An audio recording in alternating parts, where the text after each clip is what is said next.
Hello മച്ചാമരെ, metal സ്പാർക്കാണ്. അപ്പോൾ നമ്മളുടെ പുതിയൊരു സൈറ്റാണ്. സൈറ്റ് പറഞ്ഞത് തൃശ്ശൂർ ജില്ലയിൽ വെള്ളാങ്കല്ലൂർ എന്ന് പറയുന്ന സ്ഥലത്താണ്. അപ്പോൾ ഈ കാണുന്നൊരു ഓപ്പൺ ടെറസ് ഫുള്ള് നമ്മൾ ACP-ലാണ് റൂഫ് ചെയ്തെടുത്തേക്കണത്. അപ്പോൾ വേറെ ഒന്നുമില്ല, ഇങ്ങനെ ചെയ്തെടുത്തേക്കണം. നമുക്ക് ചെറിയൊരു പാർട്ടിയോ ഫംഗ്ഷനോ എന്തെങ്കിലുമൊക്കെ വരികയാണെങ്കിൽ നമുക്കിവിടെ ചെറിയ ഫംഗ്ഷനൊക്കെ നമുക്ക് ഇതിൻ്റെ മുകളിൽ വെച്ച് നടത്താൻ പറ്റും. ആ ഒരു കോൺസെപ്റ്റിലാണ് നമ്മൾ ചെയ്തേക്കണത്. പിന്നെ നമ്മൾ ഈ വെച്ചേക്കണമെന്ന് പറഞ്ഞാൽ അത് PVC തന്നെ ലാറ്റിക് ഷീറ്റ് എന്ന് പറഞ്ഞൊരു ഡിസൈൻ ഷീറ്റാണ് നമ്മൾ ചെയ്തേക്കണത്. 7mm തിക്നെസ് വരും. അപ്പോൾ നമുക്ക് പെയിൻറ്റിങ് കാര്യങ്ങളൊന്നും ചെയ്യേണ്ട. നമുക്ക് മറ്റേ നോർമല് നമ്മൾ എന്താ പറയണത്, മറ്റേ CNC വെക്കണ പോലെ നമുക്ക് പെയിൻറ്റിങ് അങ്ങനെ തുരുമ്പോ കാര്യങ്ങളൊന്നും പ്രശ്നമില്ല. പിന്നെ എല്ലാവരും നമ്മളുടെ ചോദിക്കാറുണ്ട്, നിങ്ങൾ എന്ത് ഷീറ്റാണ് യൂസ് ചെയ്യണതെന്ന് റൂഫിങ്ങിന് വേണ്ടിയിട്ട്. അപ്പോൾ നമ്മൾ ACP എന്ന് പറയുന്ന ഷീറ്റാണ് യൂസ് ചെയ്യാറ്. നമ്മൾ അലൂമിനിയം കോമ്പോസിറ്റ് പാനൽ എന്ന് പറയും. അപ്പോൾ അത് വന്നിട്ട് നമുക്ക് ഇതിൻ്റെ തിക്നെസ് വന്നത് 3mm ഉണ്ട്, 5mm, 6mm അങ്ങനെ കിട്ടും കേട്ടോ. 4.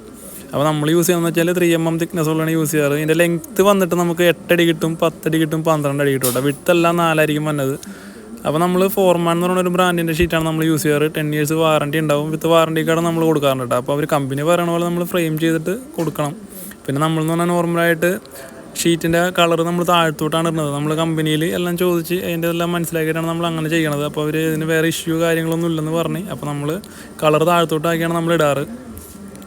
പിന്നെ അതേപോലെ തന്നെ ഇത് ഇട്ട് കഴിഞ്ഞാൽ ഇതൊരു ഇക്കോ ഫ്രണ്ട്ലി ആണ്. ഈ സാധനം നമുക്ക് ഫയർ റെസിസ്റ്റൻ്റ് ആണ്.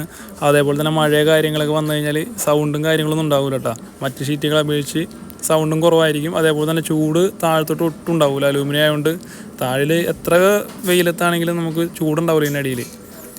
അങ്ങനൊരു ഗുണം കൂടി അതിനകത്തുണ്ട്. അതേപോലെ തന്നെ ഈ സാധനം പിന്നെ തുരുമ്പെടുക്കുക കാര്യങ്ങളൊന്നുമില്ല. കോസ്റ്റ് വരും, നമ്മൾ നോർമൽ ഷീറ്റ് വെച്ച് ചെയ്യണേക്കാളും കോസ്റ്റ് കൂടുതൽ.